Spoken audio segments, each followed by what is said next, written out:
Ano, wala nang butas ah. Oh, sana si Missing o ngayon yan? Wala na, pare. Nagap na yung mga. Tapos sa Ijerbald ng Montero. See? Yung una nga natin na bali eh. Nabumili kami yung ano. Ay, magandang araw mga paps. Ito, halos talagang mararamdaman natin yung hirap ng makina niya. Kaya tinanggal natin yung intake manifold tsaka EGR valve. Ayan. Talagang ito guys, oh.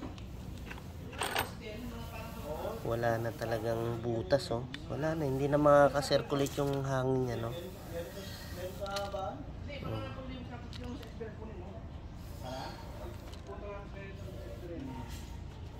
Yung throttle niya naman malinis. Na yung ito pinaka-importante na black na yung ano natin. Black na yung EGR valve. Wala na siyang power, kaya talaga mawawala ng power. Talaga inaano ko kami, kagay Ito mga paps yung ano natin, no?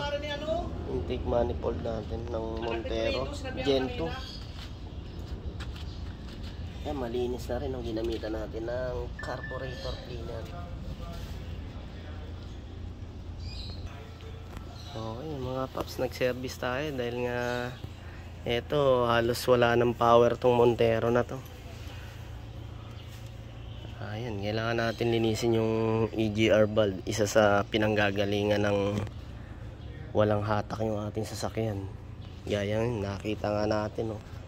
Talagang wala nang pinakabutas. Paano pa magsisirculate yung ating ano dyan,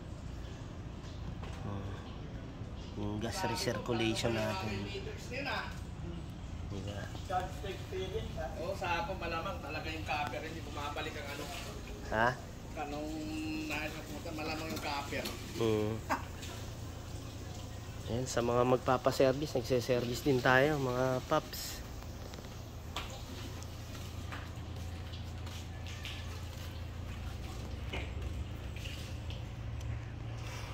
Ayun, sigurado na yan, isa sa hina ng hatak nito yung EGR valve natin. Okay, maraming salamat. Ito ang Kulokoy Garage.